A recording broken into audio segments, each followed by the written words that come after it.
So this is a scenario of someone who received a live kidney and someone who donated a kidney, who was completely healthy before and yet donated a kidney.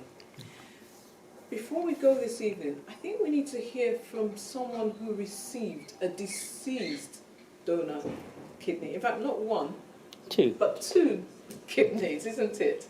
But also, I'd like to invite Mr. Robin Good, but I'd also like to invite his partner, Damon, because it's a journey of two. Do you want to come up and tell your story?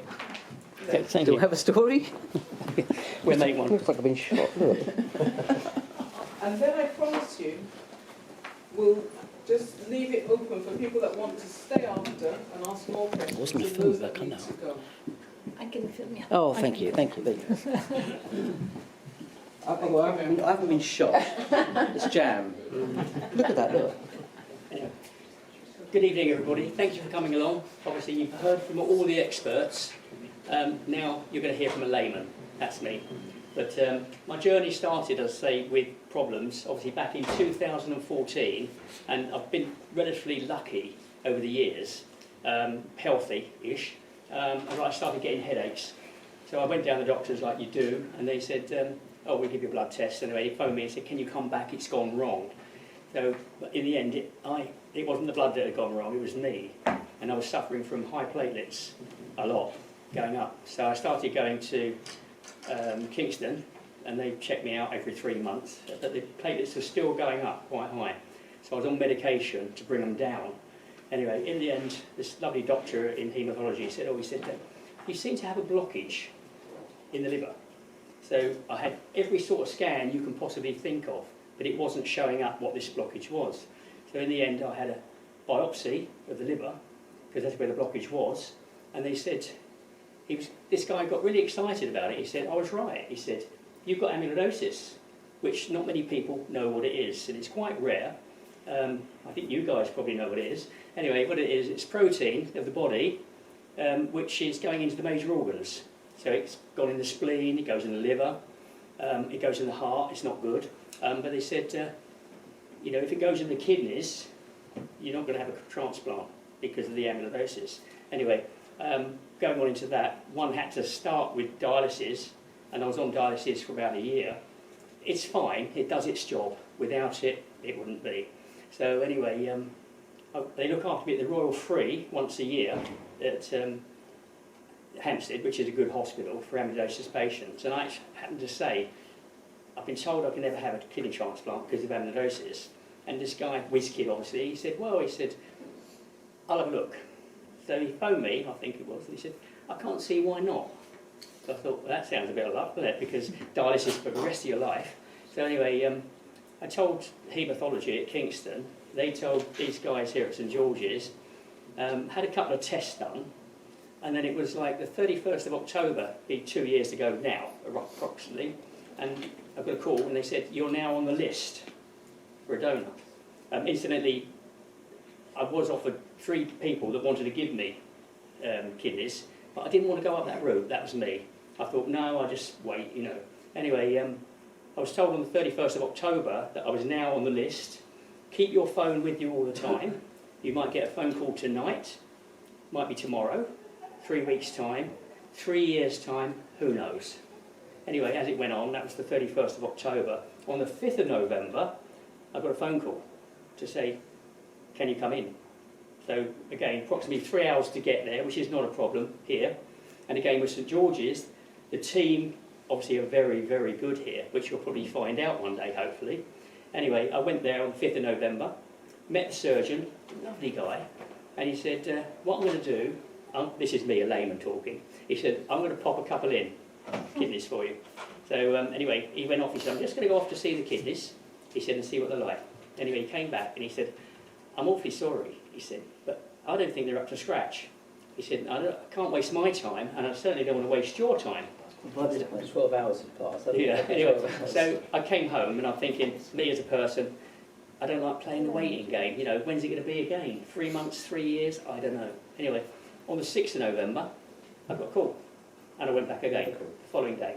Same surgeon came and saw me, and he said, I'm going to go down and check the kidneys, and we'll have you in with like 20 minutes. And, well, the rest is history, basically. I went in, had the kidneys, had 2 fitted. Everything's fine. One of them is a little lazy, literally, but it's doing the job. So here I am.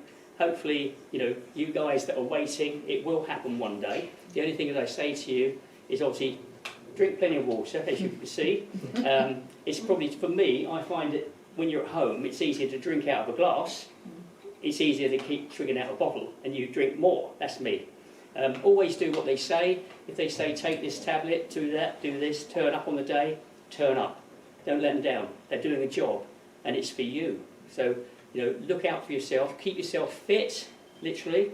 Sorry, what the question I asked you about who did you have with you at home? So I think it's, I mean, everyone in this room today has somebody with them, and it's important that there is someone there by your side. Just I mean, to help I'm fortunate because you're exhausted. I've got this guy which I call the wingman, and he obviously gives me all. He knows what I take. I don't. You know, he's very good, and obviously Still again. doesn't know. No. But if you get medication, obviously, which you will do. I mean, unlike my mother, who used to carry her medication around in like a piece of tissue paper and drop him everywhere, and I think my dog ate more. You know, and literally, if it's Monday, you take Mondays and Tuesday. You do it properly, you know, not messed up. But if you've got the right person on your side that will look out for you, yeah, to help you along, literally, it all counts. But just do what you can. I mean, it is life changing. yes, I mean, it is work. I mean, isn't it? Yeah, literally, I actually left school early. I worked all my life because I have, and hard, believe me. But going on dialysis had to be. But I found it didn't hurt at all. But it was like 4 hours sitting there, you know, waiting and all that. And this is going to be for life, you know. Being told there was not going to be a transplant. Anyway, it went right for me. And now, you know, I'm getting fine. I'm going along fine. You know, I think it's good to say that. Yeah, don't be frightened of it either. I mean, No. it literally does change your life completely. Yeah. It takes you away, took you away from dialysis. You gave 100% your life back, 100% back, because you were unable. After dialysis, you were tired. You were tired probably, and it just eats into your life. But it's not about, like, you know, you guys obviously don't worry about age so much. I mean, I'm not very far off 70, you know, coming up. So, I mean, there is chance for us all, obviously, again. But keep fit, that's the main thing, yeah? You know, not many 2 drinks and don't smoke too much, you know, just keep everything happy. I'm not saying you've got to live terrible, but I mean, do what you can. But obviously with the team, obviously these guys here, you know, second to none, you know. So, I think, you know, if there's any questions, do ask them. But like, you know, this is me talking, not an expert. So I mean, I've been there and I've done it. Yeah.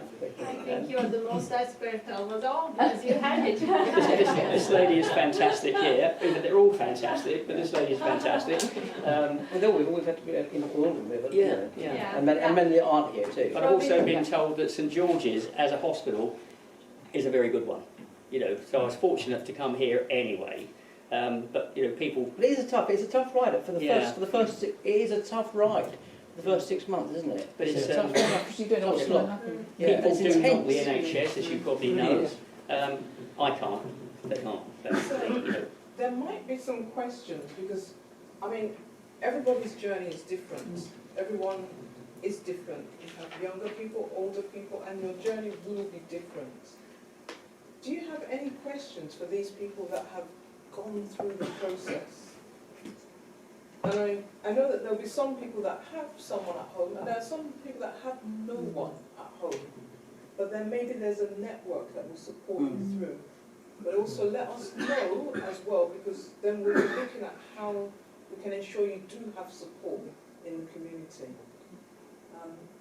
But do you have any questions? Because it was quite different. A deceased donor transplant, you couldn't plan anything. You were blessed. What time did your call come? You were blessed getting the donors. Early Just hours. down.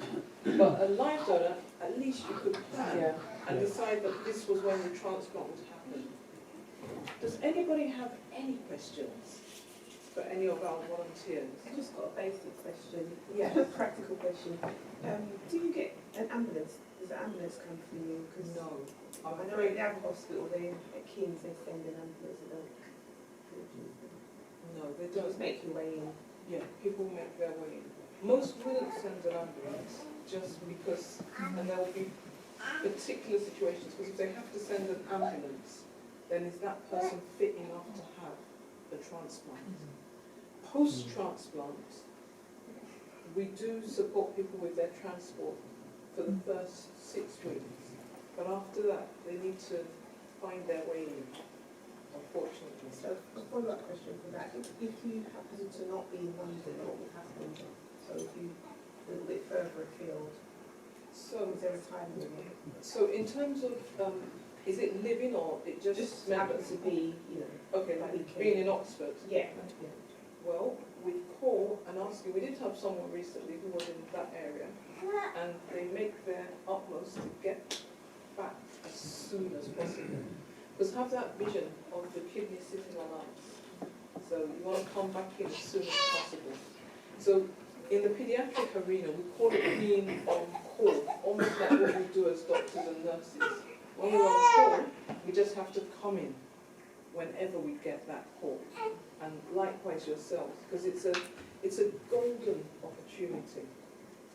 And if we are too far away, like imagine we were in Newcastle or the Hebrides, somewhere far, and we couldn't get in, let the team know. And also another way of doing it is if one's travelling, like even being on the waiting list, some people will need to travel abroad. Let the team know. They'll suspend for that period, and then when you get back, let them activate you again. Because otherwise, time is wasted calling people who aren't there when it could have been given to someone else. And we hope that everyone will do that for everyone else. Now, are there any more questions for these wonderful people? Yeah. How much better do you feel post-transplant? What would you say you was fit as you were? He's a bit mutton. Yeah, sorry. Okay, he's asking, what % better do you feel compared to pre to post-transplant? And I'm going to ask you the same thing. Yeah. I think for me, I'm one of them persons, when they said about, you know, you're going to go on dialysis one day, I thought, yeah, you know, I doubt it, I never will, I'll be fine. But obviously, again, when the warning signs come, which I'll be honest with you, I never had, but as far as the blood was sending them and the this and that, said, it's time, you need it, you know. So I had a fistula done on the arm, which, again, for me, because it was going to be long-term by that lovely lady there.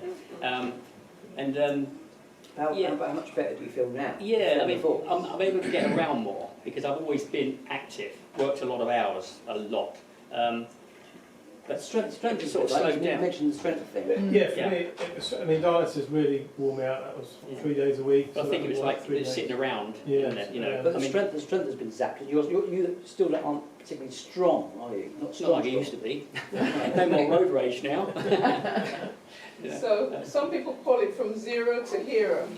And some people just say enough strength to do what I need to do. I think, yeah. Would you say like 80%? I'd say I'm 80% strength, but I feel it gets better. 80% back to what you were. Yeah. You certainly feel a lot better, don't you? Yeah. Yes. And it improves.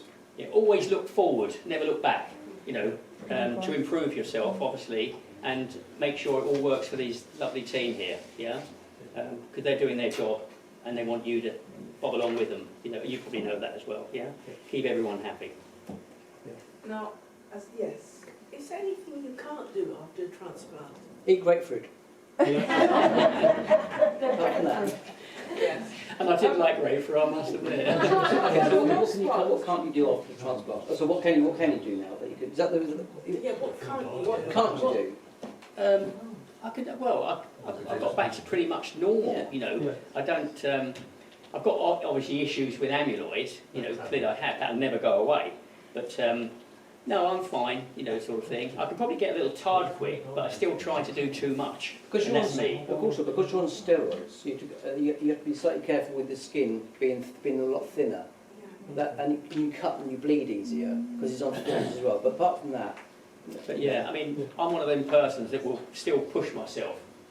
And I know I shouldn't, but I do. And remember, it also depends on what was the disease underlying, and whether that still exists. And also remember, people are receiving transplants. They're not becoming Peter Pan. In other words, we can't turn people back to 30, maybe when they first got their kidney disease, isn't it? So it's a balance, but you will certainly feel better than you feel on dialysis or in that situation of stage 4, 5 renal disease. On a day that Robin would have dialysis, because I think you were up to 2 or 3 days a week, he would come home, and for the rest of the day he'd be tired, very tired, and then the next day he'd be tired, and by the next day he'd be going back to do dialysis. So it was a never-ending circle of almost just being tired. That ended when he had the transplant. So that what we said about earlier, that time out, that was no longer something that was happening. So you have that time back, and you're much less tired, aren't you? You literally go on the sofa and you'd be exhausted. Always remember you've got to walk before you can run. No, obviously again. So in stages. I think we should give this quadrant. There's one more thing. You're on dialysis. Did you travel? Did I travel? Yeah. No, I was unfortunate because we've got a dog. Obviously, we did have a dog, a little border terrier. And but like he was a special dog to me because he was. We had him 14 and a half years anyway. But he wasn't able to be put in a kennel because he was extra special. So you know, we only stayed in England for holidays. You know, literally. There was one time we did travel to Cornwall. All right, in general, can people travel? So, yes, so you see, yes, they can. Yeah. They can travel after dialysis. But it's No, a bit more during difficult. dialysis. During While dialysis, you're having dialysis Yes. in this country, yes, can you travel abroad? yes, but I'm just going to qualify it for you. You can travel, but it takes a whole lot of organisation to do. Because if you're, say, for instance, on hemodialysis, you need to organise for a centre that is happy to take you for dialysis there. And then maybe sometimes it's paying for it, but it is possible, but it's the organisation and making sure the dialysis centre is where you want to be. And then making sure that it's a good, safe dialysis centre. And then with peritoneal dialysis, you have a machine that you can take to travel. But then in addition to the machine, arrangements need to be made for the fluid to go. So it is possible, but it's more cumbersome. Shall we give everybody a big round of applause?